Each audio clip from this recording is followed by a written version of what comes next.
Olá, pessoal. Este é o Virando a Página. Nesta edição, nós estamos recebendo, muito honrado, o professor Leonardo Nassar.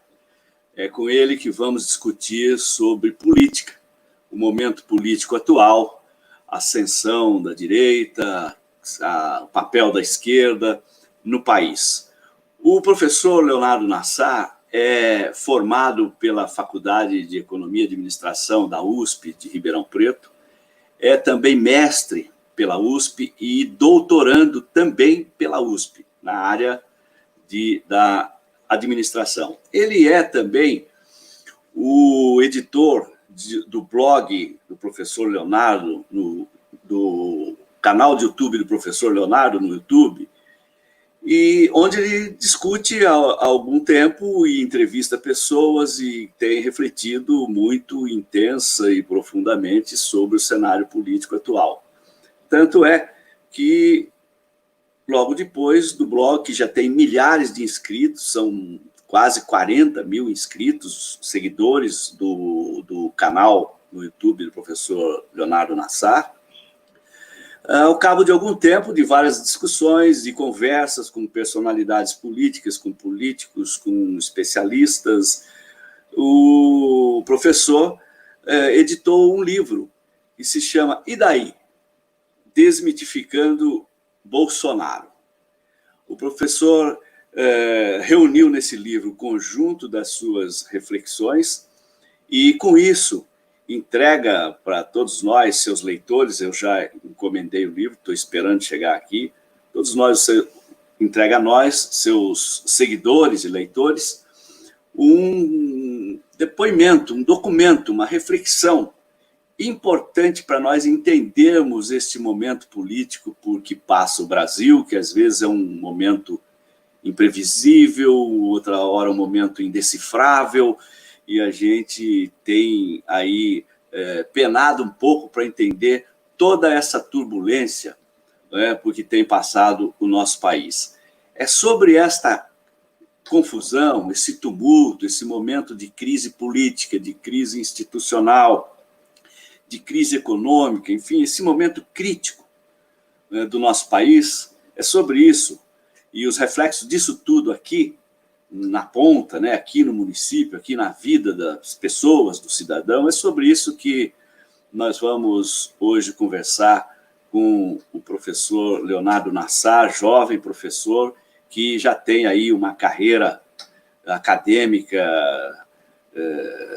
na docência de em torno de 6 anos, pouco mais, de experiência docente, mas de reflexão na graduação, pós-graduação no mestrado, pós-graduação no doutorado. Agora, com essa edição do livro, já tem um acúmulo de ideias, de diagnósticos, de percepções que nós vamos poder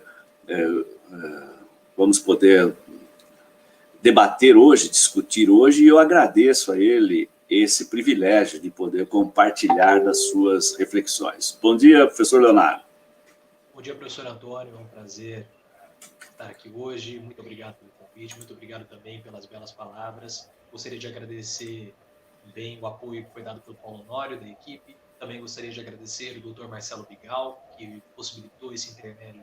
O doutor Marcelo Bigal, que nós entrevistamos no canal, foi uma entrevista sobre a Covid-19, e na época eu falei que foi a melhor entrevista de Covid-19 que as pessoas iriam ver no YouTube, porque foi muito esclarecedora, e de fato as pessoas que acabaram assistindo a entrevista ficaram satisfeitas. Então preciso agradecer e mandar um abraço também para o Dr. Marcelo Bigal. Agradecer as palavras em nome de todos os inscritos do canal, porque o livro, que eu vou até pegar para mostrar, é esse aqui, chama E daí? Desmitificando a farsa Bolsonaro. Como o professor Antônio bem falou, é um compilado de várias ideias e várias reflexões que foram propostas, inclusive pelos inscritos do canal. Porque o canal ele é uma comunidade de reflexão, uma comunidade que eu apenas lanço as ideias e os inscritos acabam debatendo, e por conta disso nós conseguimos desvendar algumas coisas do Bolsonaro, enquanto uma boa parcela da mídia estava ainda bastante confusa com o que era esse novo fenômeno político que é Bolsonaro. porque apesar de Bolsonaro ser alguém que está na política há mais de 30 anos, ele foi eleito no final dos anos 80, não podemos dizer que ele é um novo na política, mas como presidente ele tem métodos novos de gerenciar o país, de governar, e a imprensa ficou bastante perdida, a direita ficou, a esquerda também ficou perdida. Nós começamos a fazer algumas análises com a ajuda dos inscritos do canal, e essas análises começaram a se mostrar assertivas com o decorrer do tempo. Então, essas reflexões estão no livro e teremos a oportunidade de discutir algumas, mas acredito que com os meus inscritos nós somos muito felizes para entender um pouco de antecedência o que era esse fenômeno Bolsonaro, que agora começa novamente a mudar por conta de todo o turbilhão jurídico que envolve ele e a família. Então ele adota um estilo um pouco diferente do estilo que ele sempre adotou como político. O Bolsonaro presidente, professor, ele é o mesmo que o Bolsonaro deputado, ele não muda em absolutamente nada. Ele tem a mesma característica e ele foi eleito, e ele sabe disso, ele foi eleito exatamente por ser assim. Mas agora, por conta do STF, investigação de fake news, investigação dos atos antidemocráticos que vão eventualmente desembocar no Carluccio, no filho dele, o Carlos Bolsonaro, e também do TSE, possibilidade de cassação de chapa, prisão do Queiroz, delação premiada, vai sair, delação não vai sair, todo o esquema das rachadinhas que pode acabar demonstrando uma ligação mais intrínseca do Bolsonaro com as milícias do Rio de Janeiro, porque nós sabemos que o presidente ele tem ligação com milicianos. Mas isso não significa que ele tem ligação com a milícia. Por exemplo, nós temos uma ligação agora, né, uma ligação pessoal, mas isso não significa que eu tenha ligação com a Unesp, que é o local que o senhor leciona. Então, o Bolsonaro tem ligação com milicianos, mas esse esquema da rachadinha pode demonstrar que ele tem ligação com as milícias, e isso é muito sério, porque seria um crime que foge dos paradigmas de um crime do colarinho branco, porque milícia é crime organizado. Então, nós teríamos um presidente da República ligado ao crime organizado, ocupando a cadeira presidencial. Então, isso é muito sério. Então, ele muda novamente um pouco, na verdade, começa a mudar, adaptar o estilo dele para um estilo mais comedido, né? O Jairzinho Paz e Amor, mas eu espero que a gente possa ter essa possibilidade de discutir esse e outros assuntos e esclarecer a nossa audiência para mostrar quem de fato é o presidente Bolsonaro. Mostrar quem de fato é Bolsonaro tanto para seus apoiadores, para a população em geral, mas também para a esquerda que comete alguns equívocos com relação à interpretação de Bolsonaro.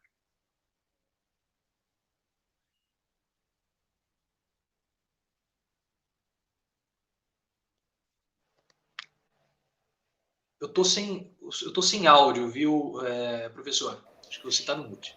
Ouvindo agora? Agora estou te ouvindo. Deixa eu só colocar aqui novamente o fone. Isso. Estou te ouvindo. A nossa equipe de comunicação pautou o tema de hoje, da nossa conversa, a respeito do papel das esquerdas no momento atual político. Mas eu vou começar perguntando ao senhor sobre a direita. O Bolsonaro, como o senhor disse, foi um parlamentar por quase 30 anos inexpressivo. Não tem nem meia dúzia de projetos em 30 anos e todos irrelevantes. Colocou os filhos todos na política também, como vereador, deputado estadual, deputado federal, agora um é senador, quer dizer, a família toda está metida na política. E mesmo assim, mesmo estando dentro do sistema, ele conseguiu aparecer como sendo um candidato antissistema, ou seja, de fora de tudo isso, que viria para mudar tudo radicalmente, revolucionar, passar o Brasil a limpo, começar de novo. Nós sabemos que isso tudo é um delírio, um absurdo, mas ele conseguiu passar essa mensagem e foi referendado na urna. Não tinha programa de governo, não tinha nenhum projeto para o país, um homem que não tinha equipe para fazer isso. Haja vista que o seu super-ministro Paulo Guedes só tem uma obsessão, reforma, reforma, reforma. Fez duas aí que disse que iria alavancar o desenvolvimento e o emprego no país. As duas resultaram na explosão do desemprego e na implosão do PIB. Quer dizer, a sua proposta é tipicamente neoliberal lá do Chile, ainda dos anos 70, uma coisa totalmente superada. O que explica professor, que um homem do sistema possa aparecer como antissistema, que um homem sem programa nenhum possa seduzir tanto o eleitorado brasileiro e levar para a presidência da República, não a direita tradicional, com a qual as esquerdas sempre debateram, mas algo que vai além da direita tradicional, que vai lá para a direita radical, para a extrema-direita, para a direita ultraliberal. Quais os fatores que o senhor aponta como responsáveis por essa mitificação e consequente eleição do Bolsonaro? Bom, professor, o que eu posso dizer é que não é um assunto simples, o que levou o Bolsonaro a ser presidente da República. A própria esquerda ela tem a sua parcela de culpa. Eu inicio o livro falando sobre isso. O epílogo do livro, na verdade, perdão, o prólogo do livro é justamente o problema que a esquerda, o papel da esquerda no bolsonarismo. Nos últimos anos, o paradigma do trabalho ele mudou completamente. E a esquerda parece que ela não conseguiu acompanhar essas modificações no contexto do trabalho. O próprio Tarso Genro, que é uma pessoa importantíssima dentro do Partido dos Trabalhadores, disse em entrevista recente, alguns meses para o UOL, que o Partido dos Trabalhadores ele ficou obsoleto. Mas, no meu ponto de vista, não só o Partido dos Trabalhadores, mas toda a esquerda, porque ele até fala, o partido está falando de CLT, só que os trabalhadores eles estão ficando pejotizados, é um outro contexto do trabalho. Tanto que ontem nós tivemos uma greve importante, uma paralisação, não sei se nós podemos chamar de greve, uma paralisação importante dos entregadores de aplicativos, mas eles têm um contexto de trabalho completamente diferente. E a esquerda, ela ficou um pouco presa naquele paradigma do trabalho dos anos 80, o chão de fábrica, a linha de montagem, os grandes sindicatos, mas isso foi mudando gradativamente. E aparentemente a esquerda não soube conversar, não soube dialogar com esse trabalhador, esse novo trabalhador. E é interessante que as lideranças de esquerda entendem isso. O próprio Lula, o ex-presidente Lula, quando saiu da prisão em Curitiba, no primeiro discurso ele falou: o jovem ele está entregando pizza pelo iFood, está trabalhando de Uber. Então ele entende o paradigma novo do trabalho, mas há uma dificuldade para se conectar. O Glenn Greenwald ele fez uma live com o Ciro Gomes recentemente. Aquilo foi muito marcante para mim, porque para falar do livro do Ciro Gomes, em um determinado momento da live, o Greenwald fala assim: Ciro, suas ideias, eu gosto das suas ideias, coisas assim do tipo, mas você precisa conversar com o povo. Como que você vai dialogar isso com o povo?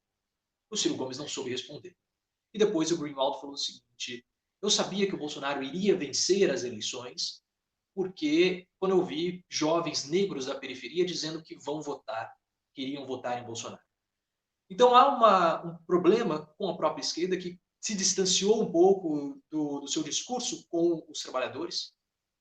O Mano Brown, num comício do PT em 2018, fala que o PT precisava voltar para as bases, precisava novamente se reconectar com os trabalhadores. Eu vejo que o partido tem ele tem a noção que precisa fazer isso, pelo próprio discurso do Lula, mas é muito difícil conversar novamente com esse trabalhador que mudou a sua condição de trabalho, que mudou o seu contexto de trabalho, o seu contexto laboral. Esse é um dos fatores. Mas nós temos o outro fator, que é um fator mais complicado, que é a ideologia da classe média. Classe média no Brasil, você tem algumas definições que você pode apresentá-la. Uma delas é a faixa salarial, mas outra delas, que isso seria a definição do IBGE. Mas existe a definição sociológica da classe média, que é uma mentalidade. E a mentalidade da classe média é uma mentalidade muito, mas muito complicada, que baseia a política em honestos e desonestos. Esse é um pensamento que vem desde lá de trás, com os nossos primeiros imigrantes que chegam para trabalhar no fim da escravidão. Então, os imigrantes chegam para o trabalho, encontram também os trabalhadores negros agora libertos, e são uma espécie de concorrência. E começa, naquele momento, o início de um preconceito e da mentalidade da classe média. Então, eles começaram a falar, nós não somos iguais a eles. Né? Olha como eles são sujos, como eles são vagabundos, como eles são preguiçosos. Nós somos diferentes, nós somos mais honestos, nós somos mais limpos. E aí você começa a ter uma mentalidade uma ideologia da classe média de honestidade exacerbada. E quem é a classe média? A classe média é o pequeno burguês, é o profissional liberal, é aquela pessoa que não tem os meios de produção, não é detentora dos meios de produção, mas também não é o trabalhador braçal.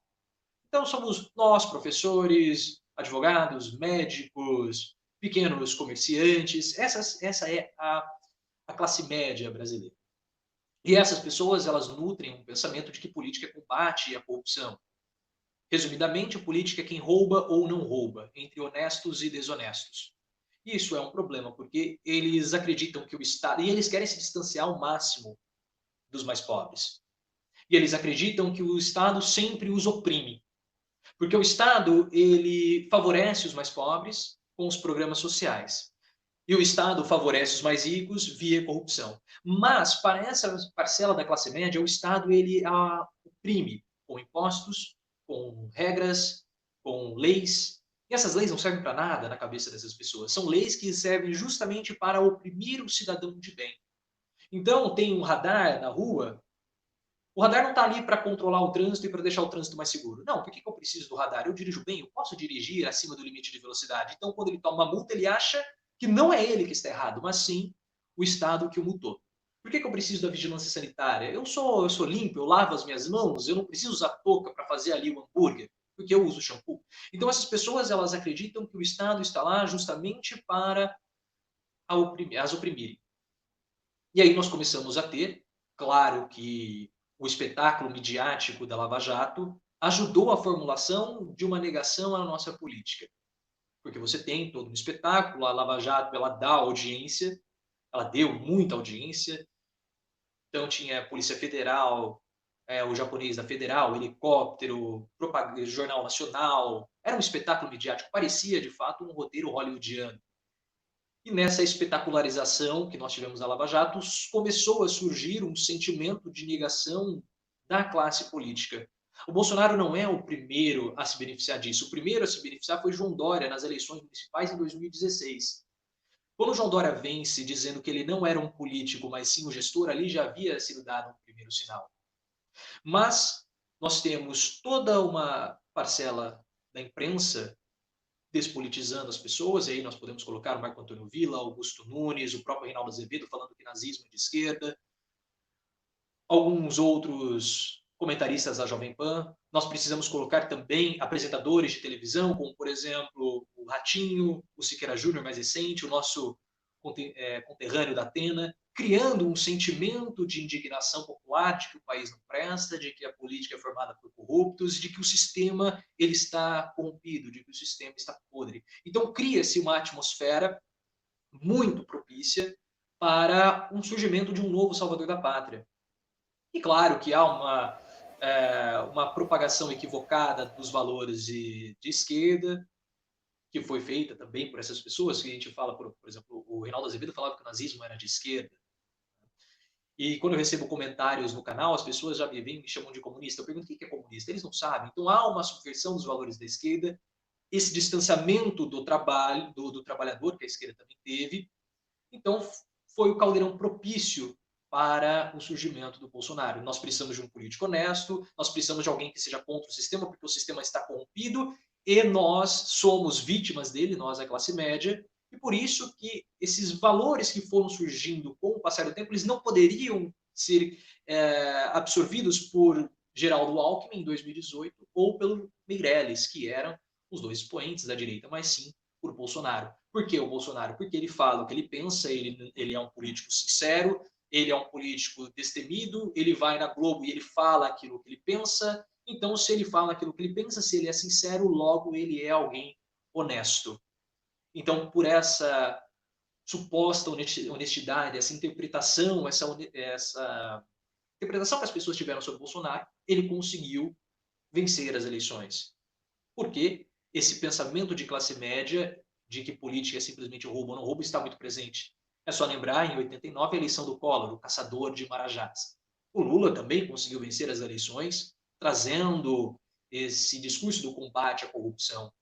E o Lula venceu as eleições em 2002, mostrando que ele era próximo à população, mostrando que ele era alguém do povo.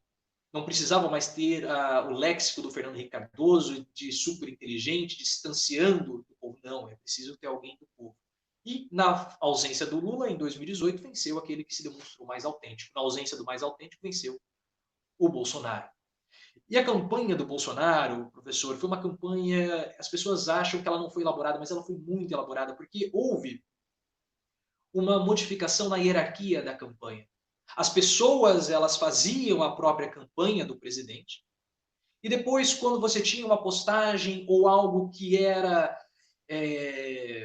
que ganhava, que tinha sucesso, tinha notoriedade, Bolsonaro ia lá e republicava aquela postagem. Então ele deu um sentimento de empoderamento e de participação, de sentido para os seus eleitores. E era uma eleição do mais fraco contra os mais fortes. Então ele conseguiu, durante a sua eleição, ir juntando pessoas e trazendo pessoas, ele foi trazendo pessoas, ele foi dando sentido para as pessoas, e essas pessoas se sentiam parte daquilo. E é muito importante se sentir parte de algo.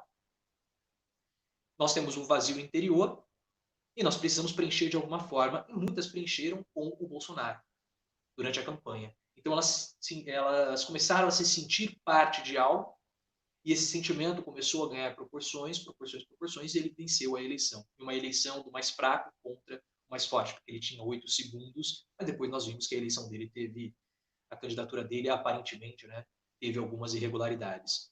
Então não é simplesmente falar um motivo ou algo mais simples de dizer, porque foi um contexto bastante complexo que acabou culminando com o Bolsonaro eleito. Se fosse em outros tempos, agora se a eleição fosse hoje, não sei se ele conseguiria ter o mesmo sucesso que ele teve em 2018. Tanto é que ele precisa mudar a abordagem dele para 2022. Muito bem. Professor, é voz corrente que o advento da internet, das redes sociais, teve um impacto, um papel muito significativo na eleição de alguns líderes aí mundiais, e não coincidentemente todos da direita tendendo para a extrema-direita. Sempre se cita aí, em primeiro lugar, o Donald Trump, o Rodrigo Duterte nas Filipinas, o Viktor Orbán na Hungria, o Erdogan na Turquia, o próprio conservador Boris Johnson na Inglaterra, a vitória do Brexit, a ascensão da direita em vários países da social-democracia europeia, até na Suécia, França, Alemanha, ocupando postos no parlamento depois de muitos anos. Então parece que, dizem, houve uma onda ultraconservadora que teria se propagado no meio digital. O senhor acredita que essa onda chegou aqui e contribuiu para a ascensão do Bolsonaro? Com toda certeza, professor. É claro que nós tivemos uma onda, podemos dizer, vermelha nos anos 2000, e é claro que a onda ela perde força, depois você tem uma onda azul que vai perder força, e futuramente nós teremos novamente uma onda, podemos dizer, vermelha. Mas o que aconteceu é que nesse momento em que as esquerdas estiveram no poder, parece que houve uma certa acomodação. E não existe vácuo na política. O senhor é pré-candidato, o senhor sabe muito bem disso, mas eu falo isso mais para aqueles que estão nos vendo. Não existe vácuo na política. Se tem um vácuo, em nenhum lugar, se tem um vácuo, alguém vai ocupá-lo. E a internet, ela foi o espaço que estava em aberto. E rapidamente a direita viu na internet um espaço que poderia ser ocupado e ela acabou dominando a internet. Quando você pega, por exemplo, quem é hoje o principal, vamos falar no YouTube, quem é hoje o principal porta-voz da esquerda no YouTube? O pessoal fala pode-se dizer o Felipe Neto, mas o Felipe Neto com 38 milhões de seguidores, ele tem quase um quarto do país, né, dentro do canal dele. Ele não é alguém que fala de política, ele não surgiu falando de política. Então você não sei qual é o grande nome da esquerda que tenha mais de 1 milhão de seguidores, mas na direita você tem, por exemplo, o Nando Moura, que era seguidor do Bolsonaro, agora não é mais, mas ele tem mais de 3 milhões. O próprio MBL foi um movimento que surgiu da internet, ganhou muita força da internet. Então, assim, um domínio na internet, nas redes sociais, por parte da direita. A esquerda tentou a recuperar o tempo perdido, está recuperando, está começando a ganhar um pouco mais de força, mas é claro que o domínio da direita na internet facilitou e favoreceu as eleições, principalmente Donald Trump e Bolsonaro, porque se você tem conteúdo sendo produzido diariamente a favor de A ou B, e esse conteúdo hoje ele pode ser replicado de uma forma muito mais fácil, ele pode ser compartilhado de uma forma mais fácil, você tem um compartilhamento maior de conteúdos e informações vindas da direita do que vindos da esquerda. Então, isso ajuda também na movimentação e na distribuição das notícias e do convencimento da população de que A é melhor que B, ou de que ideologia A é melhor do que ideologia B. E é claro que nós não podemos desconsiderar a presença do Steve Bannon. Steve Bannon, ele é um magnata de Hollywood. Muitas pessoas não sabem, mas ele é o produtor daquela série Seinfeld, ele é um dos produtores daquela série Seinfeld, que fez muito sucesso há uns anos. Ele ainda ganha dividendos por conta dessa série. Então ele sabe muito bem como usar as estratégias de marketing. E na internet é muito fácil porque você consegue segmentar as pessoas pelos gostos delas. Então todo mundo aqui já, isso é um exemplo já até batido, você vai procurar um sapato no Google e depois você começa a receber anúncios de sapatos no seu Facebook. Por quê? Porque está tudo conectado, o seu histórico é armazenado. Então você consegue na internet direcionar melhor as suas propagandas, os seus anúncios para aquelas pessoas que possuem gostos semelhantes aos seus ou gostos que você quer atingir. Então você consegue utilizar o marketing na internet, até mesmo o marketing eleitoral, de um modo muito mais sofisticado e principalmente muito mais direto. Então a internet, eu tinha visto uma reportagem há uns anos dizendo que a internet ela seria mais importante do que a TV aberta nas eleições de 22, mas ela foi mais importante já nas eleições de 2018. Eu vou aproveitar que o senhor é um arguto e agudo observador do nosso cenário político e vou lhe fazer uma pergunta que é objeto de uma disputa narrativa muito grande nesses últimos anos. Já estamos até parando de falar nisso, mas eu queria saber como é que o senhor analisa os meandros dessa coisa.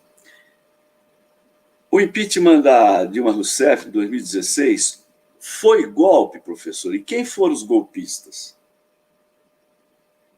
Olha, se o impeachment, essa é uma discussão que muitas pessoas da esquerda dizem que o impeachment foi golpe, mas se fosse golpe, professor, isso eu sou muito criticado quando eu falo, se fosse golpe, Dilma teria que ter seguido os ritos de um golpe. Ela deveria ter acionado a Força Nacional e ter prendido os golpistas. Mas ela seguiu os ritos de um processo de impeachment. E até no final, quando ela sai com um semblante muito tranquila, muito serena. Quase tão tranquila quanto a entrevista do Nelson Teich. O Nelson Teich, quando ele anuncia a saída dele do ministério, ele que sempre foi muito parecido com um zumbi, ele estava vivo. A pressão estava muito grande. Foi um processo, na minha interpretação, na interpretação legal, que eu vejo, seguindo os ritos, foi um processo de impeachment. É claro que você pode questionar pedalada fiscal, outras coisas que aconteceram, mas um processo de impeachment, ele é um processo político que ele tem um argumento jurídico.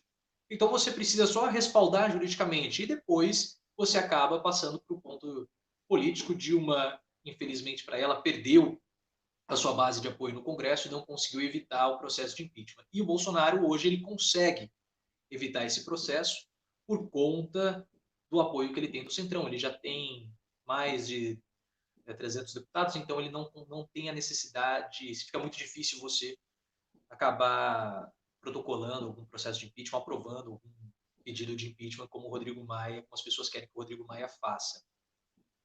Mas essa discussão de golpe e impeachment até mesmo enfraquece um pouco a abertura do processo de impeachment de Bolsonaro. Eu vejo que a esquerda ficou um pouco reticente em endossar de modo mais efusivo o processo de impeachment, porque ficou nessa, poxa, de Dilma foi golpe e agora vai ser impeachment, podemos ser um pouco criticados. Então, tem essa essa complicação com relação a essa dicotomia entre golpe e impeachment. Agora, professor, o senhor acabou de publicar o livro aí, Desmitificando a Farsa Bolsonaro. Por que Bolsonaro é uma farsa, professor? E quais os caminhos para desmitificar e desmistificar também essa farsa que o senhor está visualizando hoje? Professor, Bolsonaro é uma farsa porque ele é um mito de pés de barro. Quando nós começamos a avaliar os pontos do governo Bolsonaro, ele não se sustenta. Tá? Bolsonaro, ele defende a família, mas foi casado 3 vezes, tem uma relação absurdamente complicada com o próprio filho dele, o Carluccio. Bolsonaro, ele fala dos militares, mas ele tem uma relação de amor e ódio com os militares, porque ele quase foi expulso do exército. As pessoas falam que ele foi expulso do exército, mas ele não foi. Ele passou por um julgamento nos anos 80, no final dos anos 80, ele foi absolvido num julgamento estranho, mas ele foi absolvido. O Bolsonaro, ele critica os comunistas, mas ele também tem um lado comunista dele. Porque o esquema de explodir bombas no Rio de Janeiro foi justamente uma reivindicação salarial. Então ele fez um protesto de um ataque, planejou um ato terrorista que era justamente para melhorar as condições de trabalho. Isso é algo de esquerda. Quando ele era jovem e ele morava na cidade de Eldorado Paulista, acabou indo para a cidade um guerrilheiro chamado Carlos Lamarca. E ele ajudou o exército a encontrar o Carlos Lamarca nas matas lá de Eldorado. Só que quando ele viu o Estado perseguindo o Carlos Lamarca, ele ficou admirado com o próprio guerrilheiro, porque ele via no guerrilheiro o próprio pai. O pai do Bolsonaro, ele era alguém que praticava odontologia sem ter o registro. E ele foi caçado, não podia fazer isso. Então, o pai, ele sentia que o pai dele era um perseguido do Estado, assim como Lamarca. Então, a cabeça do Bolsonaro com relação à direita e esquerda, militar ou não, é um pouco confusa também. E nós pegamos, por exemplo, o Bolsonaro fala que ele é um liberal. Ele é um liberal, mas ele sempre votou contra as privatizações. Bolsonaro, ele fala que ele tem apoio das Forças Armadas. Mas Bolsonaro, quando nós olhamos, ele não tem tanto apoio assim das Forças Armadas. Ele pode ter o apoio da hierarquia mais baixa. Até o próprio golpe que a esquerda fala, algumas pessoas da esquerda, ainda bem que eu vi que deu uma parada nisso, falam que ele vai dar um golpe. Isso também é uma mentira. Bolsonaro, ele não vai dar golpe nenhum. Primeiro que se ele tiver que dar golpe, professor, a responsabilidade vai ser toda dele. Ele não vai poder jogar a responsabilidade no Mandetta, não vai ter que jogar a responsabilidade no Paulo Guedes ou em qualquer outra pessoa. E outra, ele vai ter que trabalhar. Isso é uma coisa bem complicada para o Bolsonaro. A pessoa que fica 30 anos no Congresso e aprova 2 projetos não é uma pessoa que gosta muito do trabalho. Então, se ele fizer o golpe, ele vai ter que trabalhar. Outra coisa que o Bolsonaro também que é uma farsa do Bolsonaro, o apoio que ele recebe das pessoas. Com 1 ano e meio de governo, não há nem tempo hábil para as pessoas adorarem tanto o Bolsonaro. Então, não é que elas apoiam o Bolsonaro. No ano passado, nós tivemos uma pesquisa da Folha de São Paulo que mostrava que 1/3 da população brasileira pensava exatamente como o presidente pensa. Então, elas não adoram o Bolsonaro, elas olham para o presidente e enxergam elas mesmas. Então, ao invés de adorar Bolsonaro, o que elas adoram é o reflexo delas em Bolsonaro. Então, o Bolsonaro é um espelho. Então, quando a gente vê tudo isso, é como se elas estivessem na cadeira de presidente da República, porque elas pensam exatamente como o presidente. Então, quando a gente começa a ver tudo isso, a gente vê que o Bolsonaro, ele é uma farsa. Ele não é esse mito, ele é alguém que prega o cristianismo, mas quando nós olhamos nas práticas dele, são práticas completamente antagônicas aos valores cristãos. Ele é violento, ele preza a morte, porque ele defende armas, ele é alguém agressivo, e quando você olha os valores cristãos de perdão, amor e solidariedade, o Bolsonaro não tem isso. Ele não é alguém que é compatível com os mais pobres. Se pudesse, ele deixaria as pessoas com menos de R$ 200, que era a proposta inicial dele agora no Corona Voucher. Então ele não tem os valores cristãos que ele fala, ele não é um patriota como ele gosta de falar, porque o que o Bolsonaro bate continência para a bandeira americana é subserviente ao Donald Trump. Que patriota é esse? Que ameaça as nossas relações internacionais por conta do Donald Trump querendo mudar a embaixada brasileira em Israel de Tel Aviv para Jerusalém. Que patriota que é esse que deixa a população à mercê do coronavírus e também ameaça as nossas exportações, tanto que a China deu uma cortada na importação de carne brasileira por conta da Covid-19. E o mais importante, que é a maior desmitificação, podemos colocar assim, do Bolsonaro. Bolsonaro não ataca a democracia. Muitas pessoas acreditam que o Bolsonaro ele é uma ameaça para a democracia, mas ele não é. O Bolsonaro adora a democracia. O Bolsonaro, professor, como o senhor bem falou anteriormente, ele é um vitorioso na democracia. Ele foi eleito, faz 30 anos que ele é eleito, ele nunca perdeu uma eleição. Ele conseguiu eleger a ex-esposa. Na disputa da esposa contra o filho, o Carluccio, em 2000, o Carluccio venceu. O Eduardo Bolsonaro foi eleito deputado. O Flávio Bolsonaro foi eleito deputado e foi eleito senador. E o próprio Bolsonaro foi eleito presidente. Então ele gosta da democracia. E ele sabe, como ninguém, os limites da democracia. Então ele sabe até onde ele pode ir e até onde ele tem que voltar. Ele sabe que se ele quiser explodir bomba no Congresso, explodir bombas no Rio de Janeiro, ele não vai ser preso. Ele sabe que se ele agredir a Maria do Rosário, como ele fez, ele não vai acontecer nada com ele. No máximo ali, uma puxada de orelha. Mas Bolsonaro, acima de tudo, ele é uma ameaça para as nossas instituições republicanas. O Bolsonaro, ele é extremamente nocivo para a República. E o que é a República? A República são as coisas públicas. É diferente da democracia representativa. É claro que ele esgarça a democracia quando ele destrói a República, mas o objetivo dele é destruir a República. E é possível ter democracia sem República. República sem democracia. Quando nós estamos numa monarquia, nós temos uma República sem democracia. E o que é República? República são as coisas públicas. Tudo aquilo que é público. Então, os mares, a floresta, as ruas, os prédios públicos, os cargos públicos, porque o cargo de presidente não é de Bolsonaro, ele está ocupando, é como se fosse uma roupa que ele usa, mas depois, no futuro, outra pessoa vai usar. Um cargo público de um professor da rede pública, o seu cargo, por exemplo, de professor na Unesp. Você ocupa esse cargo, mas, eventualmente, quando o senhor se aposentar, outra pessoa vai ocupá-lo. Então, o que é público não é privado, é das pessoas. Os cargos públicos são das pessoas. A Constituição também é algo público. O STF é algo da República. O Senado, o Congresso, os próprios ministérios e o povo. Só que o Bolsonaro, ele ataca cada uma dessas instituições, professor. Haja visto o que está acontecendo no Ministério, ele nomeou já 3 ministros para o Ministério da Educação. 2,5, porque o Decotelli não tomou posse. O Abraham Weintraub, primeiro vai Vélez Rodrigues, sem qualquer tipo de conhecimento a respeito da educação nacional. O Abraham Weintraub, péssimo ministro, como provocador excelente. Estava lá para fazer guerra ideológica, mas como ministro, péssimo.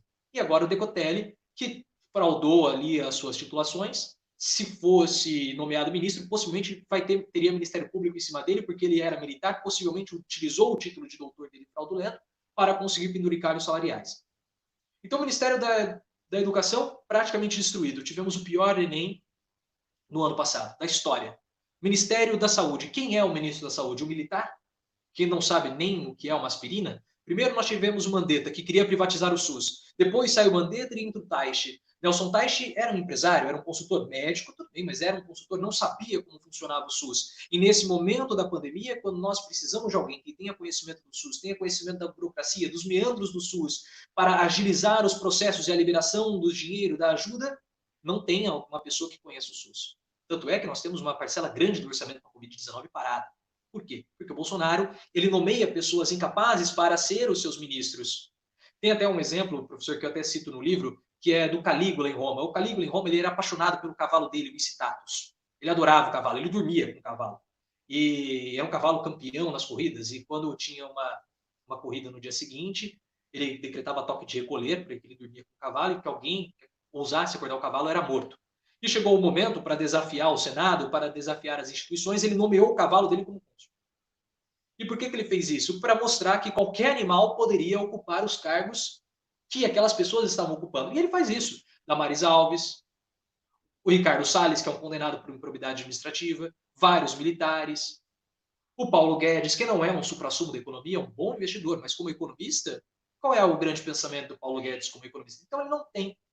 E nesse momento que nós precisamos ter as instituições fortes, o próprio Bolsonaro destrói as instituições da República. E não protege nem o povo, que é a representação máxima da República, porque nós estamos sendo consumidos pela Covid-19. Mais de 60 mil mortos, com dados subnotificados. Porque nós não fazemos testes, como o próprio Dr. Marcelo Bigal falou na live que ele teve com o senhor e na entrevista que ele teve comigo. E o Bolsonaro, ele corrói o cargo de presidente da República, porque ele tem uma reunião ministerial de bermuda e chinelo e com uma camiseta falsificada do Palmeiras. Um produto falsificado é a veste oficial da presidência da República. Então ele destrói, ele corrói as liturgias do cargo, ele corrói a reputação das instituições, e ele faz isso por conta de interesses eleitorais. Porque se todas as outras instituições estão desacreditadas, ele, Bolsonaro, é a única instituição, é a única pessoa que tem credibilidade no país. Portanto, para fazer um país melhor, você precisa votar em mim. Porque se você não votar em mim, você vai colocar alguém que é incapaz de conduzir o país para um futuro promissor a partir de 2022. E é por isso que ele é uma farsa, uma fraude, uma farsa, porque as pessoas não conseguem entendê-lo e começam a ter posições que são interpretações um pouco equivocadas sobre a realidade do presidente. Até como presidente, as pessoas falam, não, mas ele é maluco, coisa do tipo. Não, Bolsonaro, ele segue exatamente o que ele era como deputado federal. Ele gosta do auê, ele gosta da briga, e ele vai continuar assim. Ele falou numa entrevista com o Patinho, eu fui eleito por isso e eu vou continuar assim. E é interessante, professor, só para não me alongar muito na resposta e para finalizar, porque o Bolsonaro ele teve 2 projetos aprovados como deputado. Um foi para redução de IPI para produtos de computadores. E o outro, olha só que interessante, foi para a aprovação da fosfoetanolamina, a pílula do câncer. Então, desde deputado, ele já era adepto dessas curas milagrosas, igual ele tem o comportamento com a cloroquina, que ele ficou falando da cloroquina, que ia salvar as pessoas, que era ótimo para a Covid-19, então ele tem o mesmo comportamento. As pessoas acham que o Bolsonaro é algo que ele, na verdade, não é. Sejam os apoiadores dele, ou até mesmo aqueles que se consideram de oposição, porque ele é um fenômeno novo no país. Nós nunca tivemos um presidente da República com as características de Bolsonaro. Então, por isso que as pessoas não conseguem entender. E Bolsonaro não está nem aí para ele como presidente. O que ele quer é simplesmente ser reeleito em 2022. Muito bem. Professor, nós estamos aqui sendo acompanhados por muita gente e temos muitas perguntas aqui, viu? Estão conosco o João Bocaleto, o Augusto Nogueira, o Clóvis Moda, o Joab Xavier, a Karina, Márcio Coelho, Merlina Salles, Francisco César, Almir Brunadi, Carlos Souza, Patiana Neri, Cássia Leone, Andréa Gomes, Joana Souza, Carlos Souza, Luciana Parada, Cláudia Santos, e Rosi Pitinha, Antônio Carlos Cortez, vários outros aqui, todos fazendo intervenção, mais ou menos assim, referendando as suas colocações,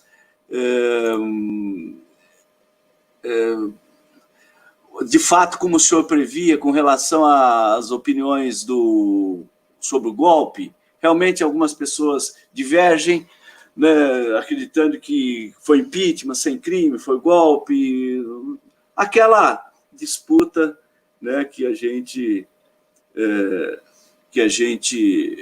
tem presenciado aí desde algum tempo.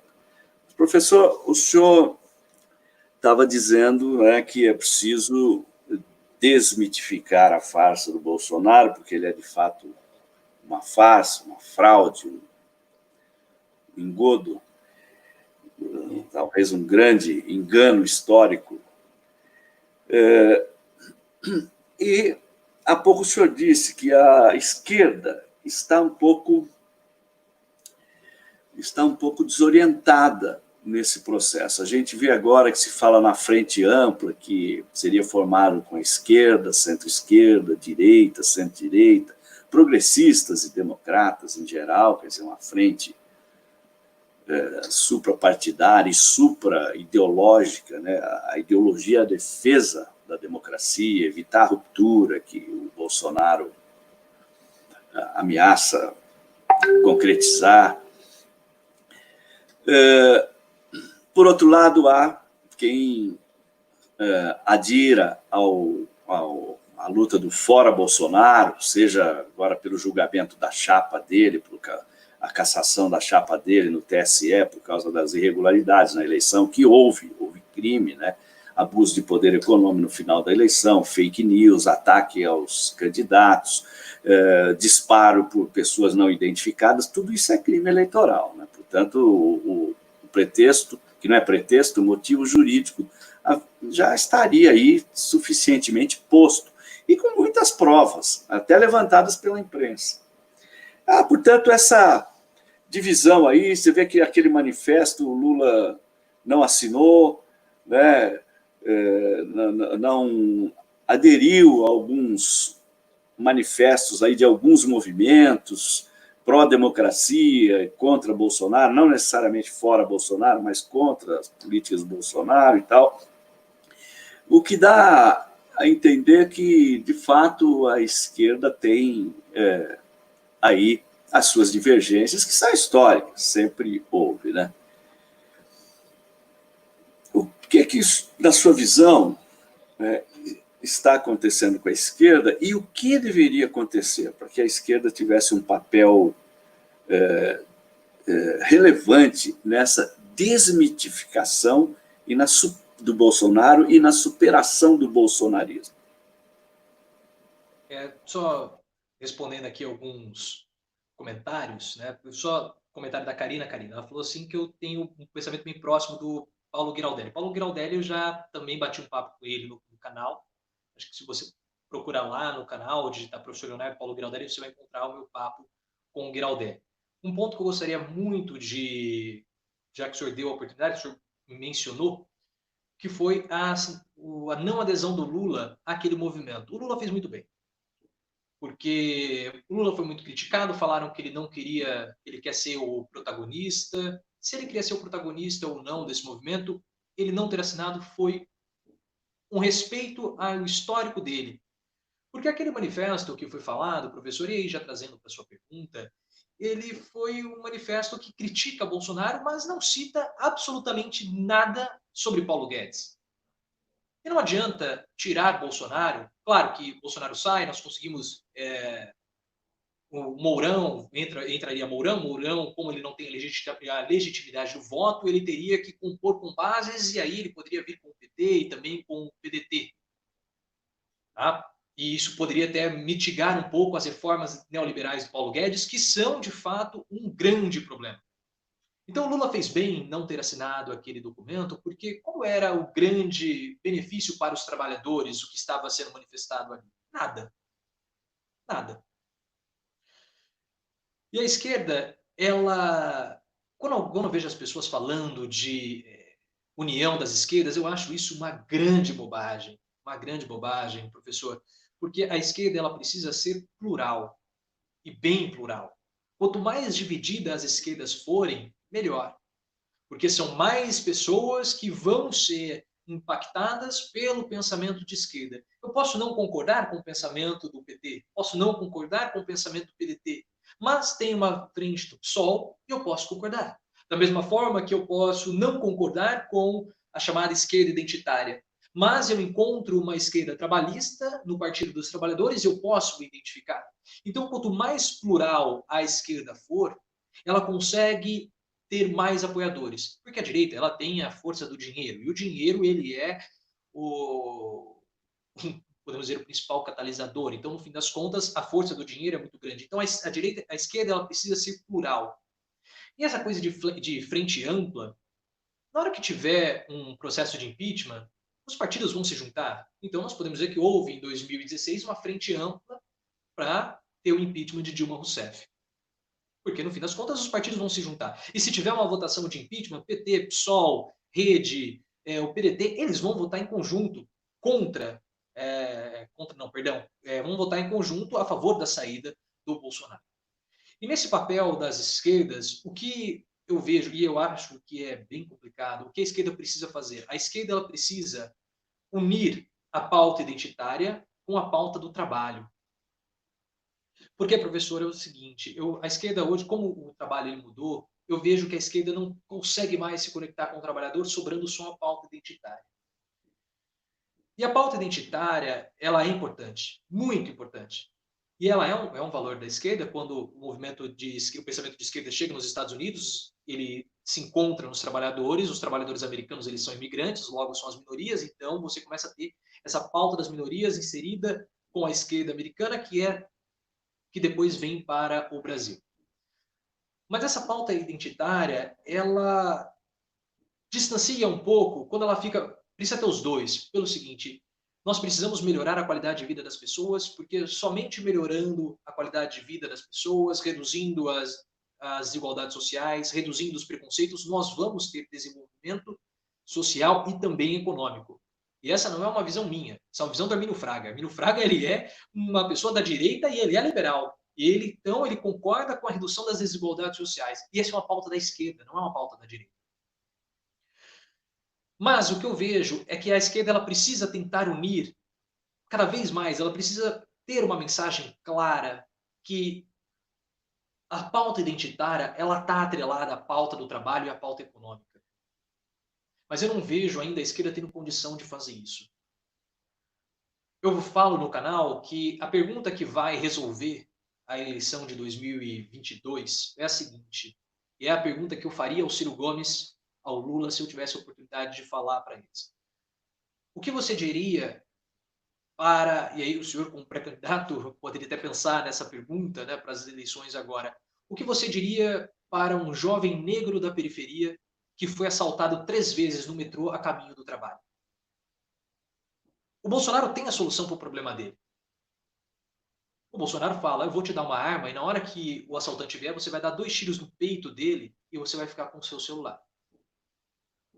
Pode-se falar tudo, é inviável, é perigoso, essa pessoa não vai ter dinheiro para conseguir essa arma, mas na cabeça desse jovem, o Bolsonaro resolveu a situação dele. Ele resolveu. A esquerda poderia falar, toda vez que você tiver o celular roubado, eu vou te dar R$ 1.000 para você comprar o seu novo celular. Não é viável, não é viável? Tudo bem, mas é uma forma de responder. Então, a esquerda precisa, igual o Mano Brown falou, precisa voltar para a sua base, ela precisa buscar se reconectar com o trabalhador, precisa começar a discutir isso. E um ponto inicial muito interessante seria apoiar as manifestações que nós tivemos nos últimos finais de semana. E essa é uma crítica constante que eu faço, especialmente ao Ciro Gomes. O Lula, nós sabemos que ele já é uma pessoa com uma idade um pouco mais avançada, faz parte de um grupo de risco, já teve câncer, então ele ficar em casa é justificável. O Ciro Gomes ele precisaria ter apoiado mais os movimentos de rua, porque a classe média da esquerda e a própria esquerda não podem virar as costas para o trabalhador, como aconteceu em 2013. Em 2013 era um movimento de esquerda, os movimentos dos 20 centavos. O Eduardo Suplicy foi até a casa das pessoas, e eu vejo o Eduardo Suplicy, agora abrindo um parênteses aqui, eu vejo o Eduardo Suplicy tentando discutir essa pauta do trabalho. Na próxima semana ele vai fazer uma live, vai participar de uma live para discutir essa questão, essa situação dos entregadores. Isso é muito importante. Então a esquerda precisa se reconectar com os trabalhadores, porque os trabalhadores eles não podem olhar para a direita e a esquerda e ver que a solução para os problemas deles estão vindos da direita, porque não estão. Esses trabalhadores eles podem ser novos empresários, porque eles têm PJ, mas na verdade eles não.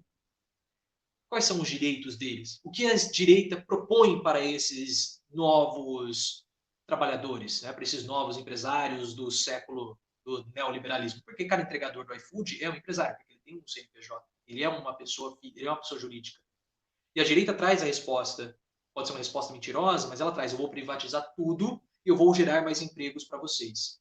Então, há uma resposta. A esquerda precisa se concentrar em dar as respostas, em pensar em respostas e forma de apresentar essas respostas para os trabalhadores. E me incomoda muito algumas pessoas da esquerda acreditando que os trabalhadores, o único direito que eles têm é o direito de sair de segunda a sábado para trabalhar. Agora, ir na manifestação protestar, não pode, porque é inconsequente. Igual a Gabriela Prioli, que é uma das queridinhas da esquerda, chamando aquelas pessoas de genocidas, porque estão propagando Covid-19. Isso é um absurdo. É um absurdo. Então, o trabalhador ele só pode ficar na rua para trabalhar. Quando ele quer manifestar, quando ele quer lutar por mais direitos, ele não pode. Por isso que eu elogiei muito o Guilherme Boulos por ter estado presente nas manifestações. O Boulos esteve lá.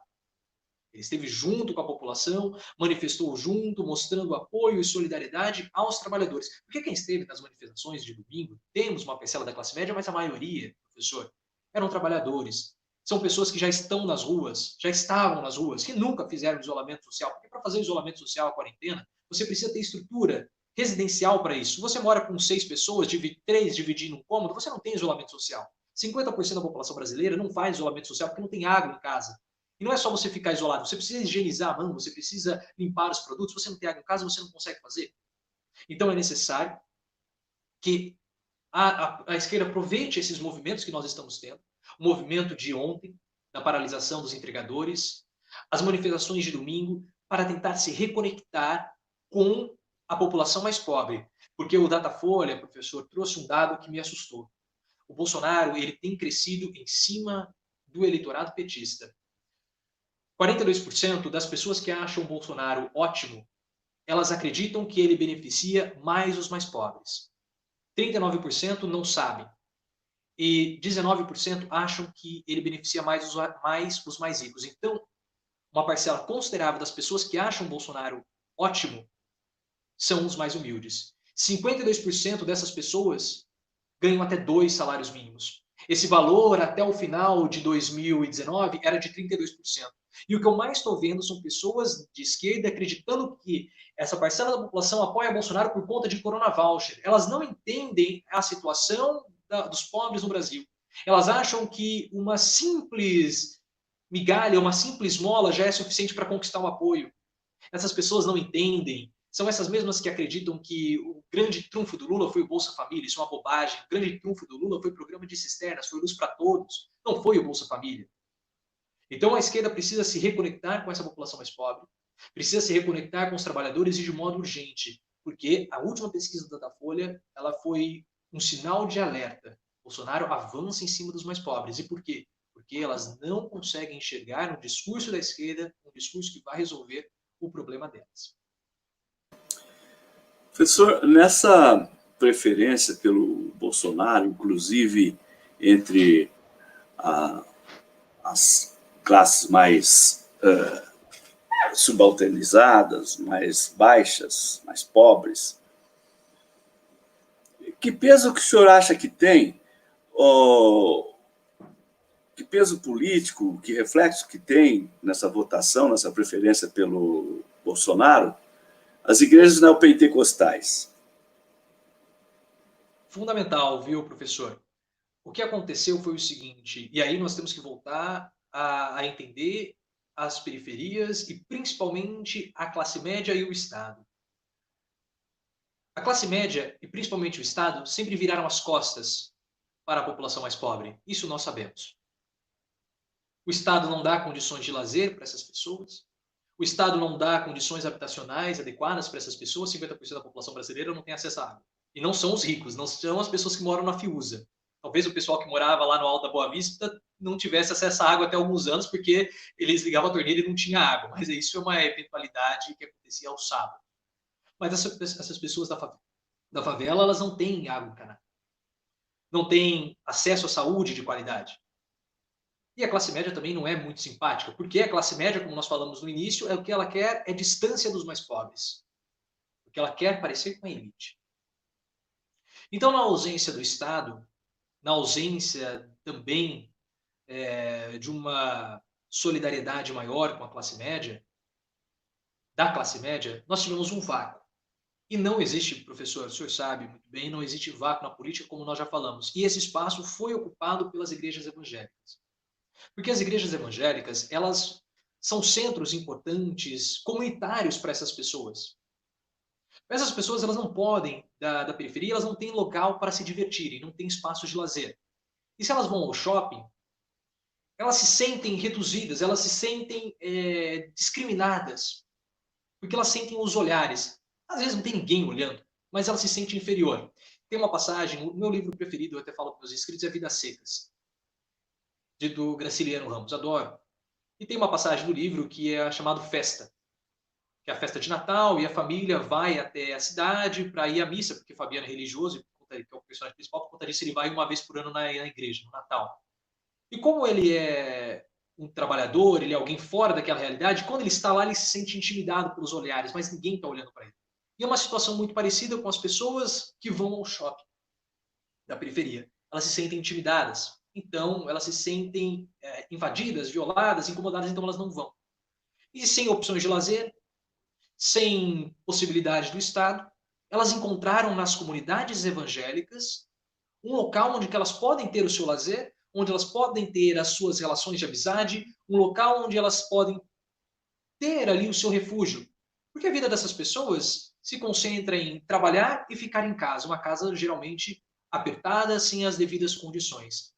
Então, no final de semana, ela vai ao culto, ela canta, ela escuta uma palavra de apoio, uma palavra de alento, encontra pessoas na mesma situação, ela se ajuda, eventualmente ali ela pode ter uma festinha, ela pode ter uma pequena quermesse, algo do tipo, ela pode participar de um grupo de jovens, um grupo de oração, um grupo do canto.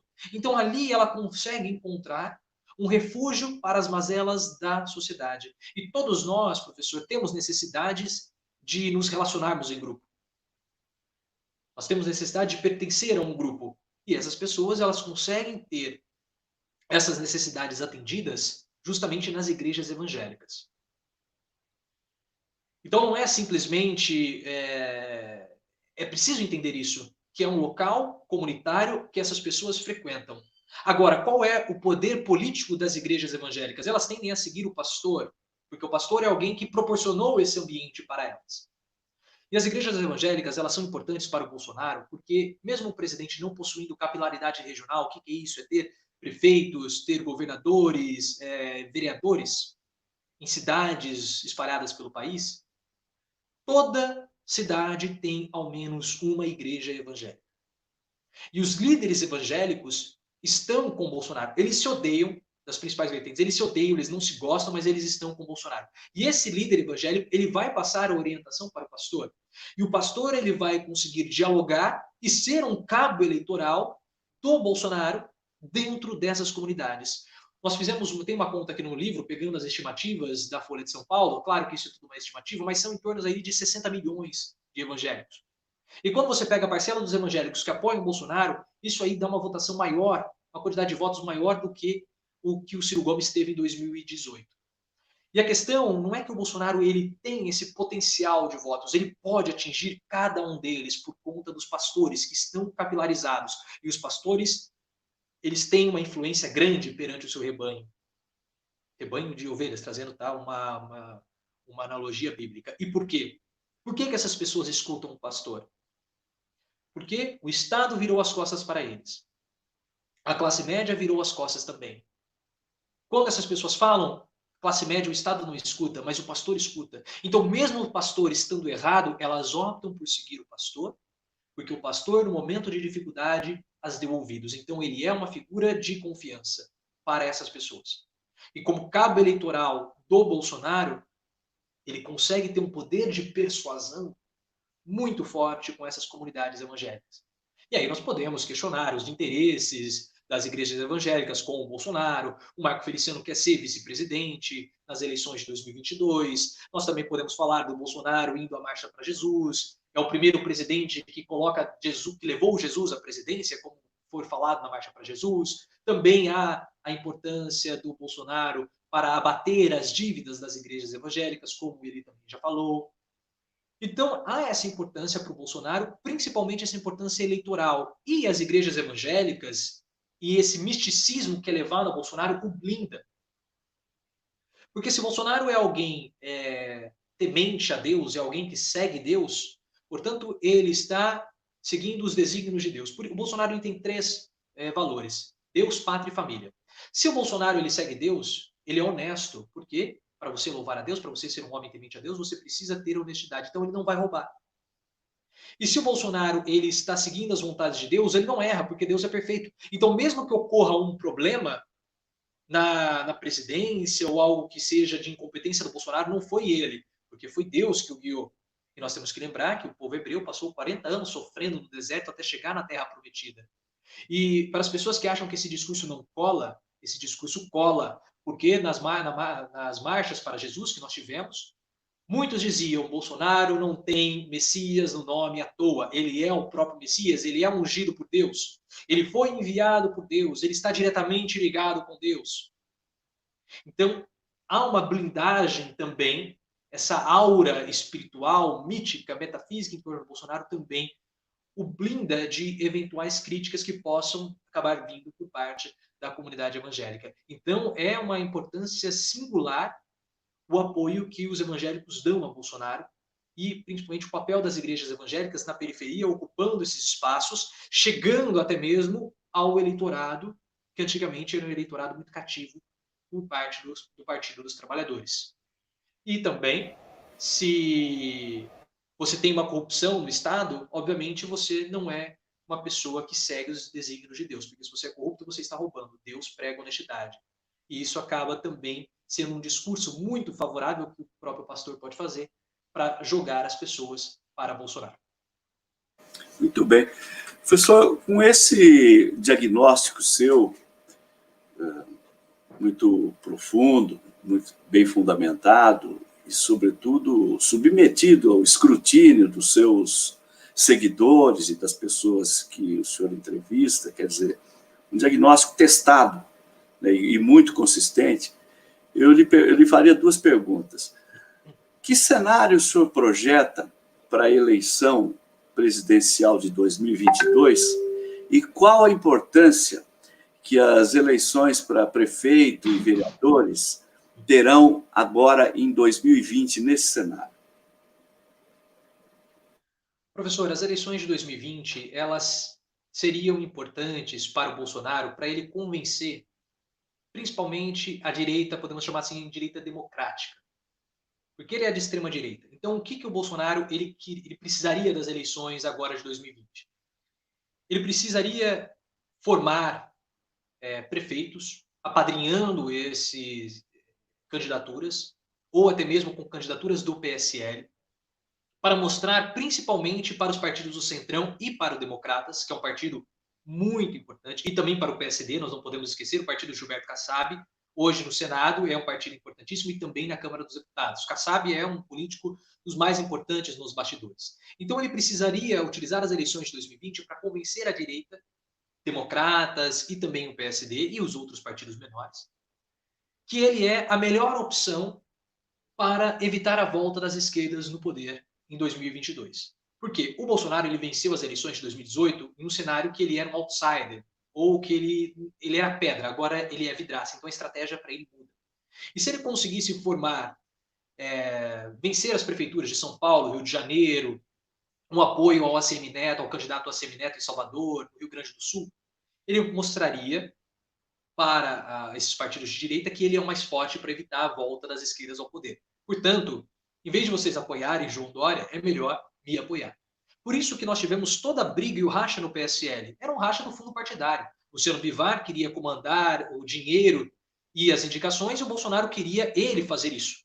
E aí teve o racha, ele saiu, montou a Aliança pelo Brasil e não vai conseguir se candidatar, não vai conseguir formar um partido. Talvez agora, com o adiamento das eleições, pode ser que ele tenha tempo hábil de formar uma Aliança pelo Brasil. Mas há essa importância das eleições municipais para que o Bolsonaro possa mostrar a sua verdadeira força e para que a gente também possa ver a força de Bolsonaro, se ele foi simplesmente um fenômeno passageiro ou se é algo mais consolidado. E essas eleições, elas também vão testar a força dos partidos de esquerda. Como que os partidos de esquerda vão estar após esse 1 ano e meio de Bolsonaro no poder? Essa é uma eleição também importante para um outro candidato, que é o Ciro Gomes. O Ciro Gomes e o PDT, que é um partido bem menor do que o PT, em termos de importância e cadeiras, claro, o PDT é um partido importante, mas quando a gente começa a comparar os números do PT, o PDT é um partido menor. Essa também é uma eleição importante para o Ciro Gomes, porque ele quer começar a costurar alianças políticas com Rede, até mesmo com democratas e com o PSB do Mais França. Eles vão lançar um candidato junto na cidade de São Paulo para tentar testar a força política do Ciro Gomes. E é importante para ele isso também. Se a parceria que está sendo costurada entre PDT e democratas vingar, e o PDT aparentemente vai apoiar o candidato do ACM Neto em Salvador, Isso é um bom sinal para o Democratas tentar uma eventual chapa com o PDT para 2022, que já é ventilada a possibilidade de Rodrigo Maia como pré-candidato, como vice-presidente do Ciro Gomes. O que para o Ciro Gomes poderia ser uma boa, porque o mercado não olha para ele com bons olhos. Então, trazer alguém neoliberal junto seria uma forma de acalmar o mercado. Então, nós temos esse lado do Bolsonaro, esse lado do Ciro Gomes, e agora, pensando no lado do Partido dos Trabalhadores, seria uma oportunidade para conseguir resgatar um pouco da imagem que foi muito arranhada ao longo dos últimos anos. E nós sabemos, professor, que o sentimento antipetista foi também um dos elementos que deu a vitória a Bolsonaro. E é uma importante possibilidade que o PT tem de formar novos quadros, como, por exemplo, o seu caso em Ribeirão Preto.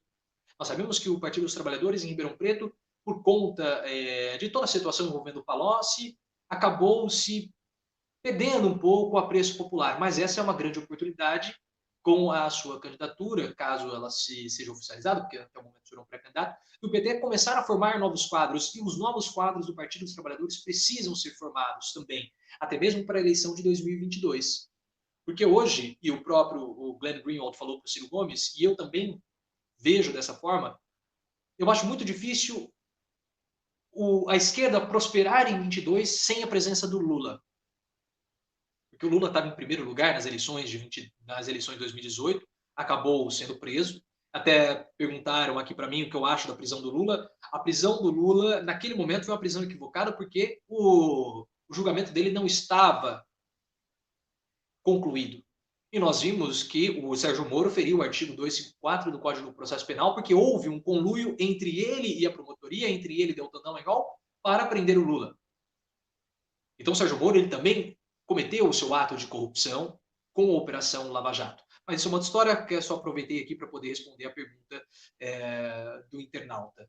Então, eu vejo esses três quadros. O quadro do Bolsonaro, o quadro do Ciro Gomes e o quadro do PT. E é muito importante nós observarmos as eleições em São Paulo. Porque as eleições em São Paulo, as eleições da cidade de São Paulo, elas vão ditar o rumo de 2022. Porque nós vamos ter o candidato do Bolsonaro, ele tem que colocar um candidato ali, ele queria Datena, mas o Datena já descartou. O Datena é sempre assim, né? Ele fala que vai sair, mas depois ele acaba recuando. Tem o candidato do Bolsonaro, vai ter o candidato do PT, possivelmente. Óbvio que tem que ter, o PT não pode. Muitas pessoas falam que o PT teria que ceder a vaga para o Ciro Gomes, sair como vice. Não, o PT não pode se rebaixar a isso. O PT precisa mostrar a sua força e lançar candidato próprio nas principais capitais. Então vai ter o candidato do PT, o candidato do Bolsonaro, a aliança Márcio França com o Ciro Gomes, uma aliança de esquerda forte, e também o próprio Bruno Covas, que é o candidato do João Dória. Então, o que vai acontecer na cidade de São Paulo já vai poder dar um indício do que vai acontecer em 2022. E nesse ano nós também temos as eleições americanas. Se porventura Joe Biden vencer o Donald Trump, é um cenário também que vai influenciar o ânimo dos brasileiros nas eleições de 22. Mas as eleições americanas elas são mais difíceis de prever porque não é voto direto. Então a Hillary Clinton, por exemplo, venceu no voto popular, mas perdeu para os delegados.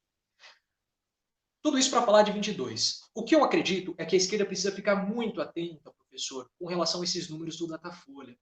Porque se há, de fato, um avanço bolsonarista em cima do eleitorado petista, eu vejo, e como uma das possibilidades, é um cenário possível, nós temos dois candidatos da direita no segundo turno em 22, Moro e o Bolsonaro.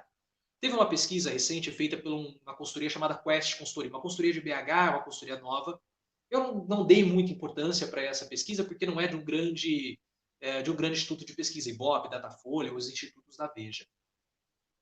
Mostrava Bolsonaro em primeiro com 23%, 24%, Sérgio Moro em segundo com 19%, Haddad em terceiro com 13% e o Ciro Gomes com 12%. Eu não dei muita atenção, mas quando eu vi a pesquisa do Datafolha que mostra que o Bolsonaro está indo abocanhando o eleitorado dos petistas, indo para redutos petistas, eu comecei a considerar e a esquerda precisa se mobilizar, precisa se mexer, precisa começar a apoiar mais o trabalhador, precisa começar a dialogar mais com a população mais pobre, porque caso contrário, esse cenário ele pode acontecer. Esse é um cenário.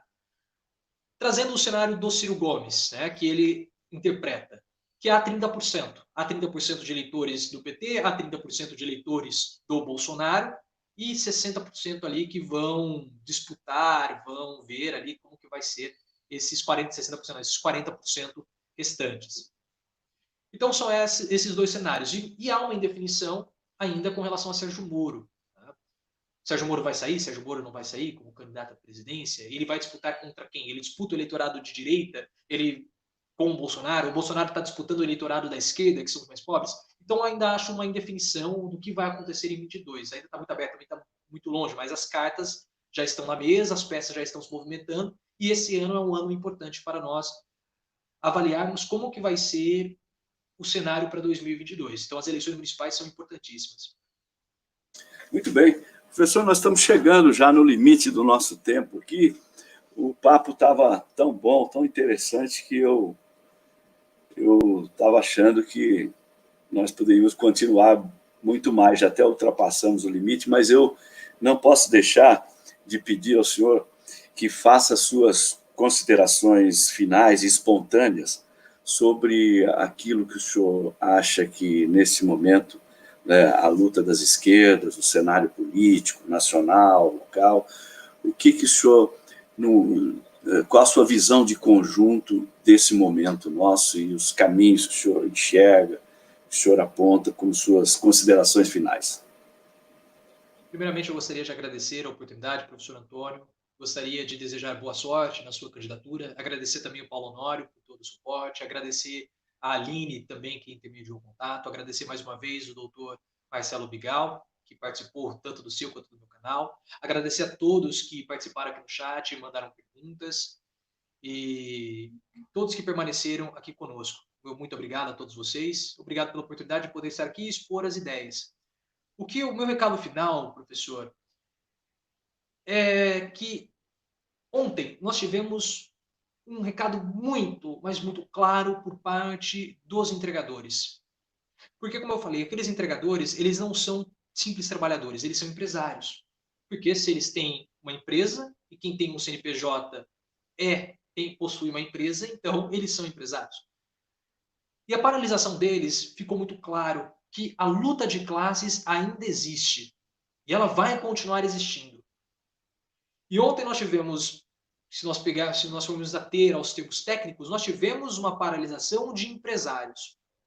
Então a luta de classes pode ser entre empresários e trabalhadores ou de empresários tradicionais com os neoempresários do neoliberalismo. Mas a luta de classes ela continua presente. E ela vai continuar, porque a política é essa disputa de interesses. Não é esse dar as mãos do Renova BR, não é essa tecnicidade do Luciano Huck, não é essa engenharia social que a direita fala. A política, ela é luta de classes e ontem ficou muito claro isso. Tanto que o iFood, no intervalo do Jornal Nacional, colocou uma nota, deu o seu esclarecimento. Ou seja, sentiu. Porque a política, ela é luta de classes. E esses trabalhadores, eles precisam ser ouvidos, esses trabalhadores, eles precisam ser abraçados, eles precisam ter a sua importância e a esquerda precisa voltar a dialogar com esse tipo de movimento.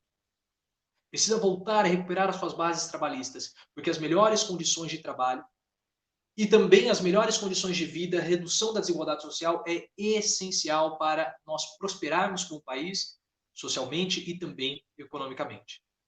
Então, eu gostaria de dizer para todos, se você acredita que a política você consegue dar as mãos e fazer uma grande ciranda, como algumas pessoas falam, né? Principalmente essas pessoas que são, principalmente os liberais, que não acreditam na luta de classes ou não entendem a luta de classes existe, ela continua existindo e ela vai continuar existindo. E nós precisamos continuar lutando por um país menos desigual, um país mais igual, porque quando o negro consegue melhorar a sua condição de vida, quando um jovem da periferia consegue melhorar a sua condição de vida, quando uma dona de casa, uma mulher consegue melhorar a sua condição de vida, nós melhoramos a nossa condição de vida. Porque não é igual o que o Paulo Guedes acha, que é dando dinheiro para as grandes empresas que nós vamos melhorar a economia. Não. É com o aumento do consumo das famílias. São com os mais pobres que a nossa economia vai ser empurrada para cima. Então, esse é meu recado. Eu gostaria de mais uma vez agradecer todo o tempo. deve me desculpar por ter extrapolado e aqui no limite do tempo, já quase 1h30 de conversa, né? Foi falado que era só 1 hora, eu gostaria de também me desculpar por ter avançado um pouco aqui no tempo. Mas muito obrigado pelo espaço, mais uma vez, parabéns pela candidatura, parabéns pela coragem de sair como candidato, ser um pré-candidato a prefeito, porque, independentemente do partido, mas principalmente pelo Partido dos Trabalhadores, é necessário ter coragem, ter disposição, porque é um período bastante puxado, bastante bem tenso também, muitas coisas podem acabar acontecendo, então precisa ter coragem, e eu parabenizo o senhor, professor Alberto, professor Antônio, pela sua bravura em seguir essa empreitada como pré-candidato à Prefeitura de Ribeirão Preto, a mais um grande centro urbano que é Ribeirão Preto. Então, meus parabéns pela coragem, pela bravura e por aceitar esse desafio, que é um desafio tão grande de tentar, e caso seja eleito, comandar uma cidade como é a cidade de Ribeirão Preto.